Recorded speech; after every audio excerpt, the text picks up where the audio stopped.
அஸ்ஸலாமு அலைக்கும் வரஹ்மத்துல்லாஹி தஆலா வபரகாத்துஹு. ஒரு மனிதன் தான் வாழ்வதற்கு தேவையான எல்லாவற்றையும் அவனாக சுயமாக அல் குர்ஆனும் ஹதீஸும் காட்டித்தந்த வழிமுறைகளின்படி அவன் சம்பாதித்துக் கொள்கிறான். தன்னுடைய வாழ்வாதாரத்திற்கு எதுவெல்லாம் தேவையாக இருக்கின்றதோ அத்தனையும் அவன் சம்பாதித்துக் கொள்கிறான். அவற்றை அவன் இயன்ற அளவிற்கு, அவனுடைய சக்திக்கு எட்டிய அளவிற்கு, அவனுடைய புத்திக்கு எட்டிய அளவிற்கு, அவனுடைய தகுதிக்குண்டான அளவிற்கு அதனை சேமித்தும் வைக்கின்றான். அது அசையும் சொத்துக்களாகவோ அசையாத சொத்துக்களாகவோ உயிரினங்களாகவோ எவற்றை வேண்டுமானாலும் அவற்றையெல்லாம் சேகரித்து வைக்கின்றான். அவ்வளவு சேர்க்கக்கூடிய ஒரு மனிதன் இறந்து விட்டால் அவன் சேர்த்து வைத்திருந்த அத்தனையும் என்ன ஆகும் என்பது குறித்து நமக்கு மார்க்கம் சில அழகான வழிகாட்டுதல்களை நமக்கு தந்திருக்கிறது. அது குறித்து உண்டான சில சட்ட திட்டங்களையும் புரிதல்களையும் நாம் இப்பொழுது பார்க்க இருக்கின்றோம். அதற்கு ஒரு பெயரும் உண்டு, வாரிசு உரிமை சட்டம் என்பதாக நமக்கு மார்க்கம் மிக அழகான முறையில் நமக்கு சுட்டி காட்டுகின்றது. ஒரு மனிதன் இறந்து விட்டால் அந்த இறந்த மனிதனுடைய சொத்துக்கள் யாவும் அவனுடைய சொந்தங்களுக்கு பகிரப்படும் என்பது உலகளாவிய கோட்பாடுகளில் முதன்மையானது. இந்த ஊரில் சொத்து இருக்கக்கூடிய ஒரு மனிதன் இறந்து விட்டால் அவனுடைய சொத்து யாருக்கு பகிரப்படும்? அவனுடைய உறவுகளுக்கு பகிரப்படும்.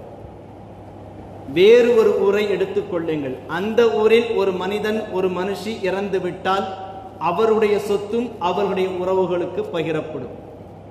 வேறு ஒரு மாநிலத்தை எடுத்துக்கொள்ளுங்கள், வேறு ஒரு நாட்டையும் எடுத்துக்கொள்ளுங்கள்.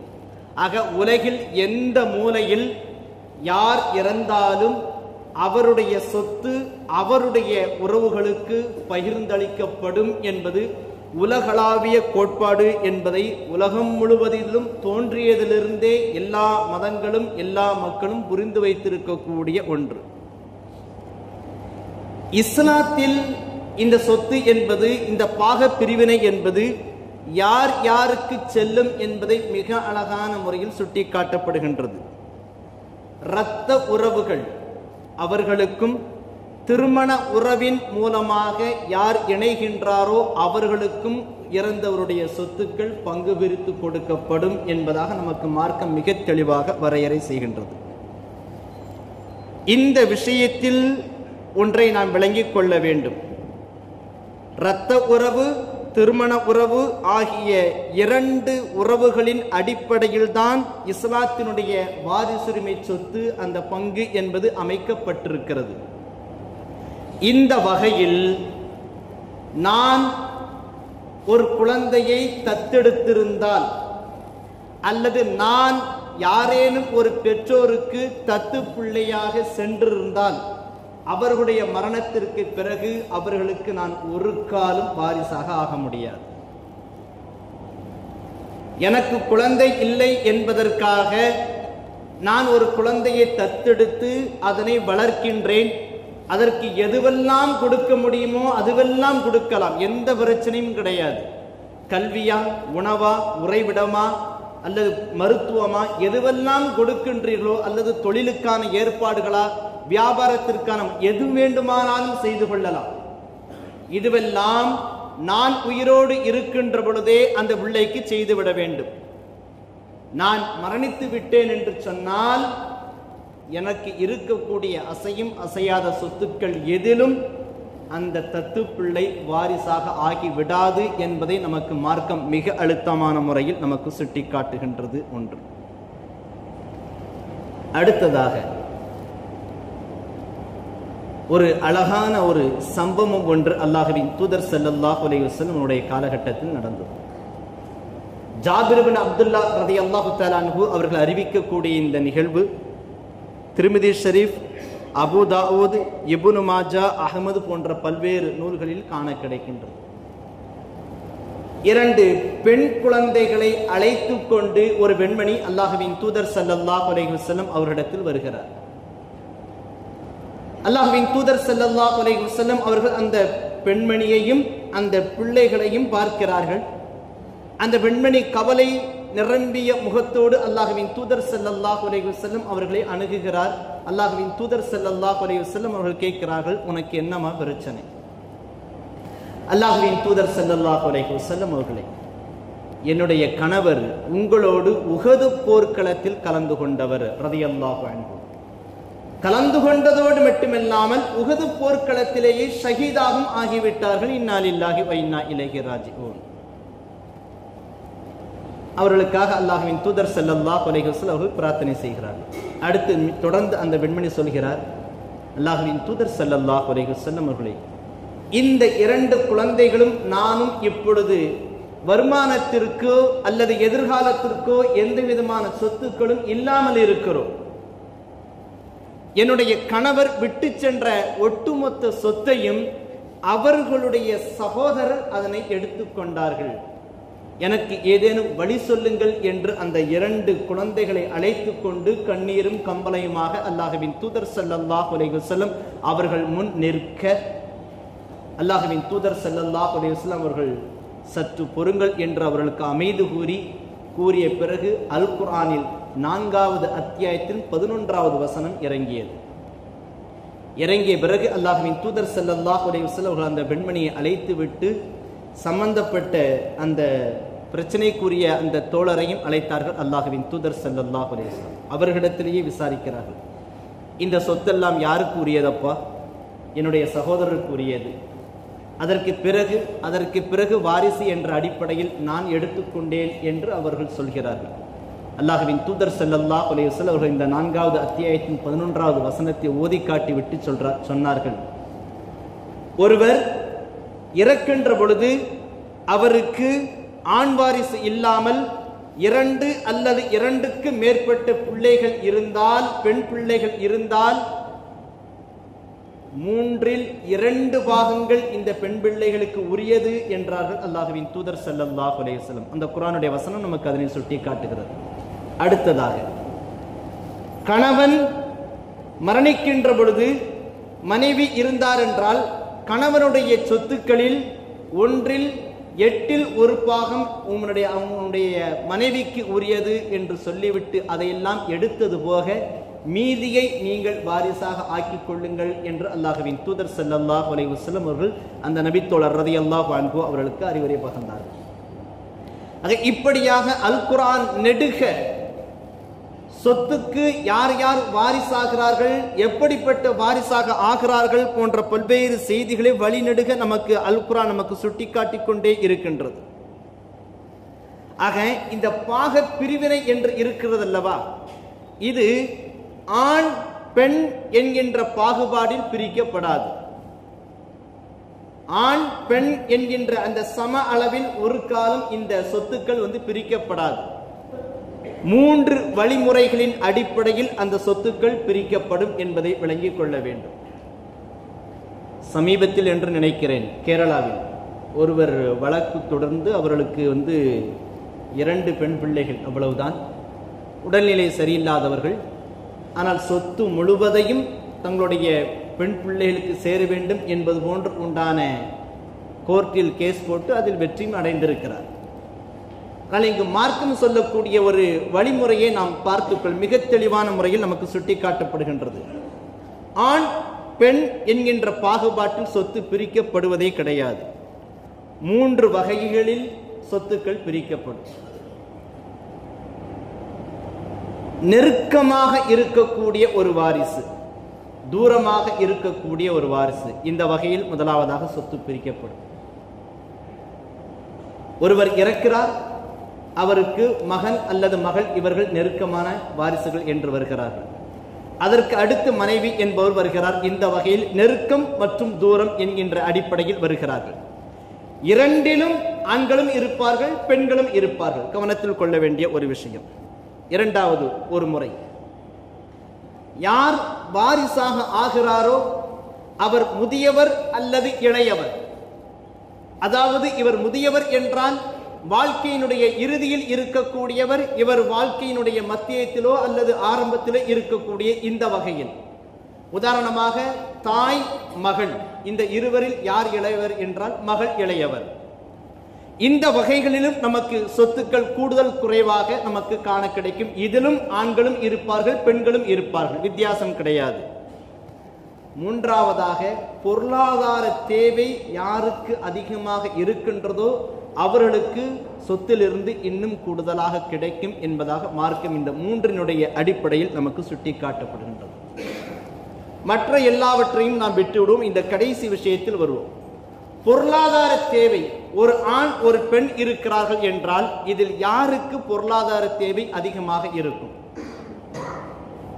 ஏனென்றால் ஒரு ஆண் தெரிந்து கொள்ள வேண்டிய மிக அத்தியாவசியமான விஷயம், கல்லூரி மாணவ செல்வங்களுக்கும் சொல்லக்கூடிய ஒன்று. ஒரு ஆண் பருவ வயதை அடைந்து விட்டான் என்றால் அவன் தன்னுடைய பெற்றோரிடத்தில் தன்னுடைய உணவுக்காகவோ தன்னுடைய உடைக்காகவோ தன்னுடைய தேவைக்காகவோ எதையும் கேட்டு பெறக்கூடாது என்பதை மார்க்கம் மிக அழுத்தமாக பதிவு செய்கின்றது. பருவ வயதை அடைந்து சுயமாக சம்பாதிக்கக்கூடிய அளவிற்குண்டான ஆற்றலை ஒருவன் பெற்றுவிட்டான் என்றால் தன்னுடைய சுய தேவைகள் அனைத்தையும் அவன் பூர்த்தி செய்து கொள்ள வேண்டும். ஒன்றாவதாக. இரண்டாவதாக, அவனுக்கு பெற்றோர் இருந்தால் அவர்களை பராமரிக்கக்கூடிய கடமையும் இந்த ஆண்மகனுக்கு வந்து விடுகின்றது. பெற்றோர் உடல்நிலை சரியில்லாத ஒரு சூழ்நிலை இருக்கின்ற பொழுது அவனுக்கு சகோதரிகள் யாரேனும் இருந்தார்கள் என்றால் அவர்களை பராமரிக்க வேண்டிய பொறுப்பும் இந்த ஆண்மகனுக்கு வந்து விடுகின்றது. அவனுக்கு திருமணம் முடிந்து விட்டது என்றால் அவனுடைய மனைவியை பராமரிக்க வேண்டிய பொறுப்பும் இவனுக்கு வந்து விடுகின்றது. அவனுக்கு அதற்கு அடுத்து பிள்ளைகள் பிறந்தது என்றால் அந்த பிள்ளைகள் வளர்ந்து ஆளாகின்ற வரைக்கும் அவர்களை பராமரிக்க வேண்டிய பொறுப்பும் இந்த மனிதனுக்கு வந்து விடுகின்றது. எல்லாமுமாக ஒரு ஆண் மகனுக்கு அங்கு வந்து விடுகின்றது. ஒரு பெண் மகள் என்னவாகிறாள்? ஒரு பெண் பருவ வயதை அடைகிறாள்.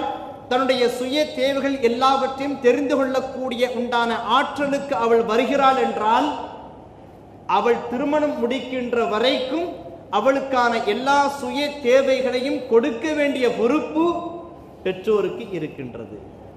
பெற்றோர் இல்லை என்றால் அவள் உடன் பிறந்த சகோதரர்களுக்கு இருக்கின்றது. அவள் திருமணம் முடித்து விட்டு சென்று விட்டால் கணவனுக்கு அந்த பொறுப்பு வந்து விடுகின்றது. கணவன் மரணித்து விட்டால் அவளுடைய பிள்ளைகளுக்கு அந்த பொறுப்பு வந்து விடுகின்றது. ஆக எப்படியாக இருந்தாலும் ஒரு இதுவெல்லாம் பிற்போக்குத்தனம் என்று சொல்வதற்காக சொல்லவில்லை. ஒரு பெண்ணினுடைய அடிப்படையான விஷயங்கள் இது மார்க்கம் விதித்து தந்திருக்கிறது. அவரிடத்தில் சொத்து இருக்கிறது இல்லை, சம்பாதிப்பதற்குண்டான ஆற்றல் இருக்கிறது இல்லை, வியாபாரத்தில் பெரிய அளவிலான பிசினஸில் பெரிய மேக்னட்டாக இருக்கிறார்கள், பரவாயில்லை, எல்லாமுமாக இருக்கட்டும். ஒரு பெண்ணிடத்தில் எவ்வளவு பெரிய உயர்ந்த அந்தஸ்தில் இருந்தாலும் எவ்வளவு சம்பாதித்தாலும் அது அந்த பெண்ணினுடைய தேவைகளை பொறுத்து திறமைகளை பொறுத்தது. ஆனால் அதுவெல்லாம் அவசியமா? அவசியமில்லை. ஒரு பெண்ணிடத்தில் லட்சக்கணக்கில் கோடிக்கணக்கில் சொத்து இருந்தாலும் அதை யாருக்கும் வழங்க வேண்டிய கடமை உரிமை இந்த பெண்ணுக்கு கிடையாது. சுயமாக அதுவே வைத்துக் கொள்ளலாம். திருமணம் முடித்து மனைவியிடத்தில் 10 சவரன் நகை இருக்கிறது, அதை கேட்டு பெறுவதற்கு எந்த அருகதையும் தகுதியும் கிடையாது புருஷனுக்கு. விளங்கிக் கொள்ள வேண்டும். திருமணம் முடித்து கொஞ்ச நாளிலேயே அதை பெற்றுக் கொள்கிறார்கள். அதை பிசினஸில் ரொட்டேஷன் செய்கிறேன் என்று அதை அப்படியே அழித்து விடுகிறார்கள். இப்படியே வாழ்க்கை ஓடிவிடுகின்றது. அதை எதிர்த்து துணிந்து ஒரு பெண் கேட்டுவிட்டால் அவள் வரதட்சணை கொடுமைக்கு உள்ளாக்கப்படுகிறாள். மிகப்பெரிய அளவிலான உடல் ரீதியான உளவியல் ரீதியான தொந்தரவுக்கு உள்ளாக்கப்படுகிறாள். அதையும் நாம் பேச இருக்கிறோம் பின்னேரத்தில். ஆக இங்கு பொருளாதார தேவை என்று வருகின்ற பொழுது செலவழிக்க வேண்டிய பொறுப்பு என்பது, சம்பாதிக்க வேண்டிய கடமை உரிமை என்பது ஆணுக்கு வந்து விடுகின்றது. அவன் சும்மா இருந்தாலும் அவன் சம்பாதித்துத்தான் ஆக வேண்டும். அவன் சும்மா இருந்தாலும் பிறருக்கு செலவழித்துத்தான் ஆக வேண்டும். ஆனால் ஒரு பெண் அவள் சம்பாதித்தாலும் அந்த பணத்தில் தானாக வைத்துக் கொள்ளலாம். அவள் சும்மா இருந்தாலும் தனக்கான உரிமைகளை தான் சேமித்தவைகளை தானாக வைத்துக் கொள்ளலாம். அதை கேட்பதற்கு எந்த தகுதியும் எந்த அருகதையும் ஆண்களுக்கு இல்லை என்பதை நாம் மிக தெளிவாக நமக்கு மார்க்கம் மிக அழகான முறையில் நமக்கு சுட்டி காட்டுகின்றது. ஆக இந்த பொருளாதார தேவை என்பது ஆணுக்கு அதிகமாக இருக்கிறது. இந்த 3 விஷயங்களின் அடிப்படையில் உறவு என்பது நெருக்கம், தூரம், இளையவர், முதியவர், அடுத்ததாக பொருளாதார தேவை யாருக்கு இருக்கிறது என்கின்ற அடிப்படையில் தான் இந்த வாரிசுரிமை பாகப்பிரிவினைகள் பிரிக்கப்படுகின்றதே ஒழிய ஆணுக்கு இவ்வளவு, பெண்ணுக்கு இவ்வளவு, நானும் வாரிசு தான், எனக்கும் சரிக்கு சமமா வேண்டும் என்பதற்குண்டான எந்த கேள்விகளுக்கும் இதில் இடம்பாடு கிடையாது என்பதை நமக்கு மார்க்கம் மிக அழகாக நமக்கு சுட்டி காட்டுகின்றது. அடுத்ததாக இந்த சொத்துக்களை பிரித்து கொடுப்பதன் மூலமாக நான் சம்பாதிக்கிறேன், நான் அதை சேர்த்து வைக்கிறேன், இந்த சொத்துக்களை பிரித்து கொடுப்பதன் மூலமாக சமூக பரவல்களும் குடும்பங்களுக்கு இடையே அமைதியை நிலைநாட்டப்படுவதும் அவசியமான ஒன்று என்பதை மார்க்கம் மிக தெளிவாக நமக்கு சுட்டி காட்டுகின்றது. இவ்வளவு விஷயங்கள் சொல்றோம். இந்த வாரிசுரிமை சட்டம் இருக்கு இல்லையா, இந்த சொத்து பிரிக்கக்கூடிய விஷயங்கள் இருக்கிறது இல்லையா, இது நம்முடைய ஈமானோடு தொடர்புடைய ஒன்று. ரொம்ப அழகா அல்லாஹ் ஜல்ல ஷானஹு அல் குர்ஆனில் சில விஷயங்களை சுட்டி காட்டுகிறான். ஃபரீலத்தம் மினல்லாஹ், அல்லாஹ்வினிடத்திலிருந்து வந்திருக்கக்கூடிய கட்டளை இது. இன்னல்லாஹ கான அலீமன் ஹக்கீமா, சத்தியமாக அல்லாஹ் தஆலா யாவற்றையும் அறிந்தவனாகவும் நுட்பமுள்ளவனாகவும் இருக்கிறான் என்பதாக 4வது அத்தியாயத்தில் 11வது வசனம் சுட்டி காட்டுகின்ற பெரிய வசனம். அடுத்து வசியத்தம் மினல்லாஹ் வல்லாஹு அலீமுன் ஹலீம், இது அல்லாஹ்வினிடத்திலிருந்து வரக்கூடிய சாசனமாகும். இதுவே இறைவனுடைய கட்டளை, இதுவே இறைவனுடைய சாசனம். அல்லாஹ் தஆலா யாவற்றையும் அறிந்தவனாகவும் இருக்கிறான், சகிப்புத்தன்மை மிக்கவனாகவும் இருக்கிறான் என்று அந்த வசனம் வருகின்றது. 4வது அத்தியாயம் 12வது வசனம். இதே அத்தியாயத்தில் 13வது வசனத்தில் சுட்டி காட்டுகிறான். தில்க ஹுதூதுல்லாஹ், இது அல்லாஹ்வினுடைய வரம்புகள், அல்லாஹ் இட்டிருக்கக்கூடிய கட்டளை. وَمَن يُطِعِ اللَّهَ وَرَسُولَهُ يُدْخِلْهُ جَنَّاتٍ تَجْرِي مِن تَحْتِهَا الْأَنْهَارُ خَالِدِينَ فِيهَا وَذَلِكَ الْفَوْزُ الْعَظِيمُ. யார் அல்லாஹ்விற்கும் அல்லாஹ்வினுடைய கட்டளைக்கும் கீழ்ப்படுகிறார்களோ அவர்களை ஆறுகள் ஓடிக்கொண்டிருக்கக்கூடிய சுவனத்தில் நாம் நுழையச் செய்வோம், என்றென்றும் அதில் நிரந்தரமாக இருப்பார்கள், இதுதான் அவர்களுக்கு மிகப்பெரிய வெற்றி என்பதாக சொல்கிறார். அதற்கு அடுத்த வசனத்தில் யார் இதற்கு மாறு செய்கிறார்களோ, வரம்பு மீறியவர்களாக நடக்கிறார்களோ அவர்களை நாம் கண்டிப்பாக நரகத்தில் நுழையச் செய்வோம் என்கிறான் அல்லாஹு ஜல்ல ஷானஹு தஆலா. 5 நேரம் தொழுவணுங்கிறது கட்டளை. நானாக இருந்தாலும் நீங்களாக இருந்தாலும் இந்த தொழுகையை விட்டுட்டோம்னாக்கா, ஃபர்ல விட்டுட்டோம்னாக்கா அதற்குண்டான தண்டனையை அல்லாஹ்விடத்தில் அனுபவிச்சாகும். அது எல்லாத்துக்கும் தெரிஞ்ச விஷயம். வருஷத்துல அந்த ரமலானுடைய மாதம் முழுவதுமாக நோன்பு நோற்க வேண்டும் என்பது அல்லாஹ்வினுடைய கட்டளை. அதை நோன்பு நோற்று விட்டால் நன்மை உண்டு, தவறவிட்டு விட்டால் அதற்குண்டான தண்டனைகளும் அதற்குண்டான பரிகாரங்களும் அல் குர்ஆனில் சுட்டி காட்டப்பட்டிருக்கிறது. ஜக்காத்தும் அது மாதிரி தான். 2.5 கொடுக்கலனாக்கா அதற்குண்டான தண்டனையே இருக்கிறது. இன்னும் சொல்லுறேன் பாருங்களேன், ஜோசியக்காரனிடத்தில் செல்வது எவ்வளவு மோசமான செயல், எவ்வளவு பெரிய பாவம் என்பதை நமக்கு மார்க்கம் சுட்டி காட்டுகின்றது. அப்போ ஒருத்தர் ஜோசியக்காரன்ட்ட போயிட்டு வந்தான், அவன் சொல்லக்கூடிய செய்திகளை கேட்டு அதை செயல்படுத்துவதற்கு முயற்சி செய்தான் என்றால் அவன் எவ்வளவு பெரிய பாவி என்பதை நாம் விளங்கிக் கொள்ள வேண்டும். இன்னும் ஒன்று சொல்றேன், எனக்கு ஹலாலான, அதாவது தன் மனைவி அல்லாத பிறரிடத்தில் தகாத உறவு வைத்துக் கொள்ளக்கூடிய ஒருவன் எவ்வளவு மோசமான தண்டனைக்கும் எவ்வளவு பெரிய பாவத்திற்கும் ஆளாகிறான் என்பதும் நாம் அறிந்து கொண்ட ஒன்று. வட்டி வாங்குவது எவ்வளவு மோசமான செயல், எவ்வளவு பெரும் பாவம் என்பதும் நாம் அறிந்தது. மது உள்ளிட்ட போதை வஸ்துக்களை நாம் அனுபவிப்பது, அதை நாம் எடுத்துக்கொள்வது எவ்வளவு பெரிய சமூக சீர்கேடு, உடல்நிலை சார்ந்த சீர்கேடு, மார்க்கம் எவ்வளவுக்கு எவ்வளவு தடுத்திருக்கிறது. இதை எல்லாத்திற்கும் எவ்வளவுக்கு எவ்வளவு தண்டனைகள் இருக்கின்றதோ அதற்கு சற்றும் குறைந்தது அல்ல. ஒருவர் இறந்த பிறகு அதிகபட்சமாக 1 வருடத்திற்குள்ளாக அவருடைய சொத்துக்களை பிரிக்காமல் இருப்பது. அல்லாஹ் பாதுகாக்க வேண்டும். நிச்சயமா ஏன் ஒரு மனுஷர் பெரிய பிசினஸ் மேனு, எல்லா விஷயத்திலையும் ஹலால் ஹராமை பேணக்கூடிய ஒருவர், எல்லாவற்றிலும் ஹலால் ஹராமை பேணுகிறார். ஆனால் அவருடைய தந்தையினுடைய சொத்து ஒன்று பிரிக்கப்படாமல் இருக்கின்றது. தந்தை இறந்து சில வருடங்கள், 10 வருடங்கள், 20 வருடங்கள், அந்த 20-30 வருடங்களில் எவ்வளவு மாற்றங்கள் உருவாகி கொண்டே இருக்கும். சகோதரர்கள் மரணிக்கலாம், சகோதரிகள் மரணிக்கலாம். அவர்கள் அந்த மரணம் கூட ஏதோ ஒரு தேவையின் நிமித்தமாக அவர்கள் மரணம் அடைந்திருக்கலாம். ஒரு தொகை இருந்திருந்தால் அவர்கள் மருத்துவம் பார்த்திருக்கலாம். அதை வைத்துக் கொண்டு அந்த சொத்து பிரிக்கப்படாமலே இருக்கும். யாரோ ஒருவர் சொல்லி இருப்பார்கள், பின்னால் பார்த்துக் கொள்ளலாம் என்று. சில வருடங்களாக அது பிரிக்கப்படாமல் இருந்து, இன்னும் சொல்ல போனால் சில பல தலைமுறைகள் கூட சொத்துக்கள் பிரிக்கப்படாமல் இருக்கும். அப்படிப்பட்ட சொத்து ஒரு மனிதனுடைய கையில் வந்துவிட்டது என்றால் அது ஆகப்பெரிய ஹராத்தில் வந்த பணம் என்பதை விளங்கிக் கொள்ள வேண்டும். ஒரு கடுமையான ஒரு ஹதீஸ் ஒன்று உண்டு. சயீத் இப்னு ஸைத் ரலியல்லாஹு தஆலா அன்ஹு அவர்கள் சம்பந்தப்பட்ட ஒரு சம்பவம் முஸ்லிம் ஷரீஃபில் 3291வது ஹதீஸாகவும் பதிவு செய்யப்படுகின்றது. புகாரி ஷரீஃபிலும் பதிவு செய்யப்படுகின்றது.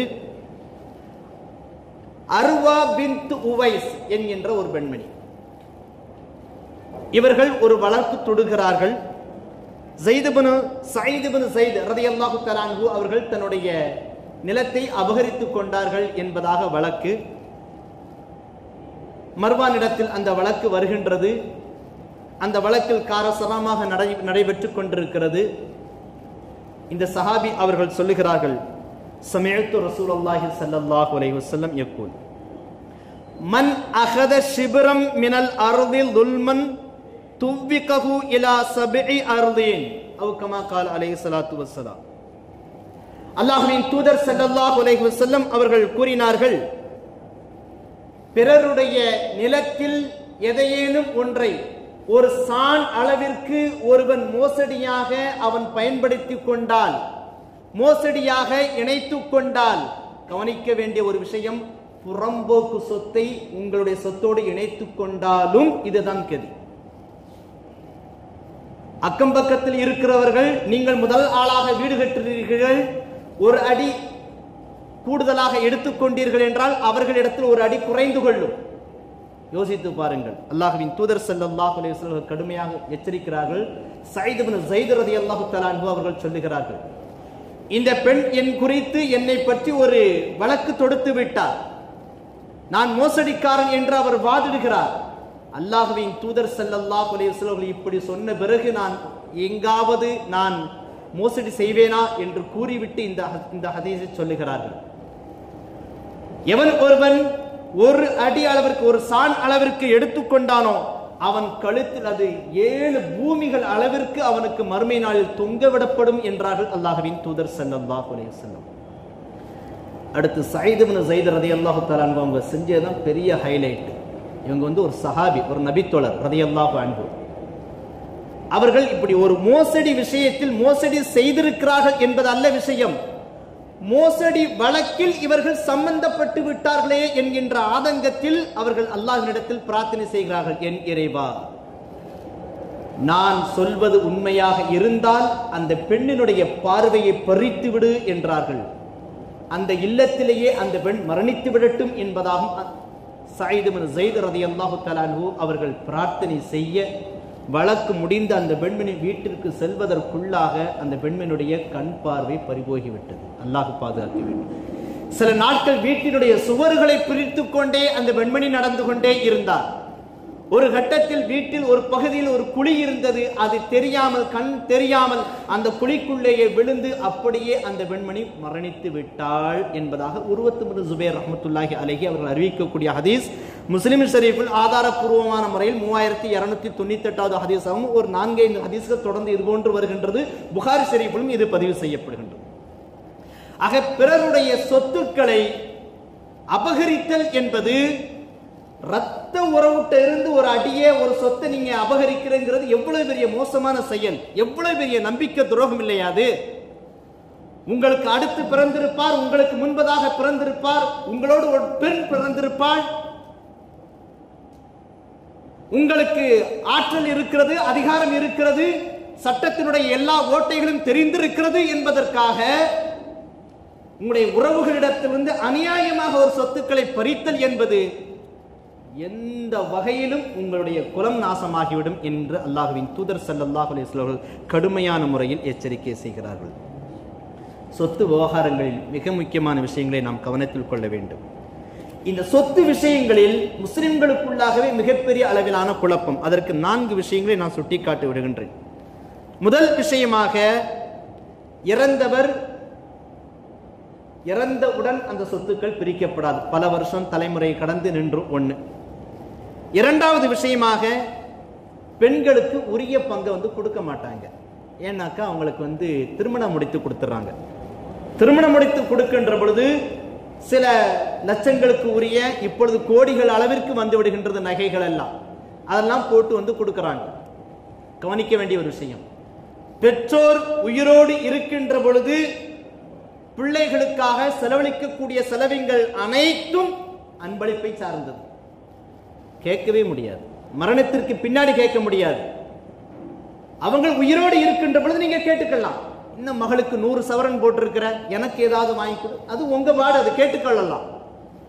ஆனால் பெண் பிள்ளைகளுக்கு செலவழிப்பது என்பது அது அன்பளிப்பு சார்ந்தது. ஆண் பிள்ளைகளுக்கு கல்விக்காக செலவழிப்பது என்பது அன்பளிப்பு சார்ந்தது.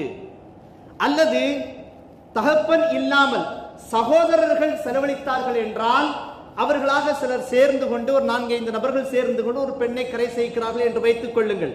நகைகளை போடுகின்ற பொழுது இப்பொழுதே நீங்கள் சொல்லிவிட்டு செய்ய வேண்டும், எழுத்தில் வாங்கிக் கொள்ள வேண்டும். இதை நான் உங்களுக்கு செலவழிக்கிறோம், எங்களால் முடிஞ்சது இவ்வளவுதான். ஆனால் இது சொத்து விவகாரங்கள் என்று வருகின்ற பொழுது அதில் நாம டேலி பண்ணிக்கலாமா என்று கேட்டுவிட்டு அதற்குண்டான முறையான செயல்பாடுகள் வைத்துக் கொண்டுதான் செய்ய வேண்டும். இல்லை என்றால் அதுவும் அன்பளிப்பில் சேர்ந்துவிடும் என்பதை விளங்கிக் கொள்ள வேண்டும். அடுத்ததா, இந்த நகையெல்லாம் போடுறோம்ல, அதுவே ஆக பெரிய ஹராம், அதை விளங்கிக்கணும். என்னடா அஜர்த் 10 சவரன் 100 சவரன் சொல்றாருன்றதை சொல்லிக்க கூடாது.